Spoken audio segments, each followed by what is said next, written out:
The heat is really cranking today, and make sure as you're stepping outside this morning that you've got the water ready to go and you've got a plan, because that heat can really sneak up on you. It doesn't take long before all of a sudden you're feeling it and you're like, whew, and really once you're feeling it, it's really time to find some shelter and find a cooler place to be.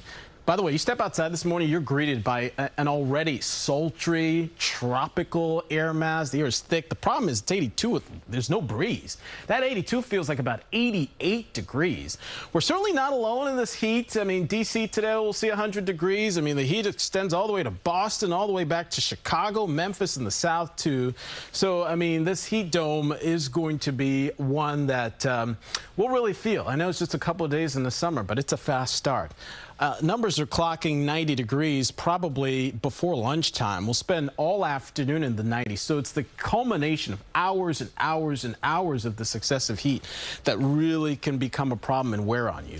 It's nothing but sun, so if you love the sun, just keep in mind it looks better than it feels outside. We talked about the feels like earlier. That UV index today is a 9, a burn time, just 15 minutes. Air temperatures today could take you to the upper part of the 90s in parts of New Jersey. Hempstead 93, everywhere 90s, maybe extreme coastlines will be a little bit better, but feels like today in Mahopac 105, Danbury 107, and Middletown 106, Parsippany can get to 111.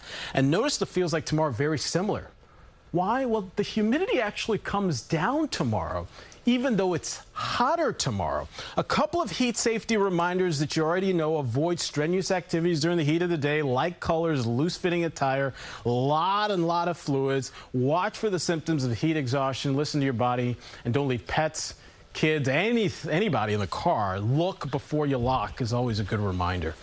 There's your 7-day forecast. We'll do 96 today, smoking hot, 99 tomorrow, which, by the way, records that have stood since the 1800s could be shattered. Records are 96, and that 100-degree reading is certainly a possibility. But it's 3 straight days all you need to do a heat wave around here. We'll do that with ease as we think through Wednesday before the pattern shifts to a stormier one. Yeah, it's funny. As bad as today's going to be, tomorrow, worse. I mean, it's pretty hard to believe. Yeah, so it's kind of a trade-off, because on one hand, tomorrow's 99, right? Yeah. But the humidity is actually not as bad. Today, I think, is going to be the most tiring on your body, because the humidity is literally off the charts. Okay. Tomorrow's a record I don't want to beat. Yeah. So much for history. Thank you, Tony.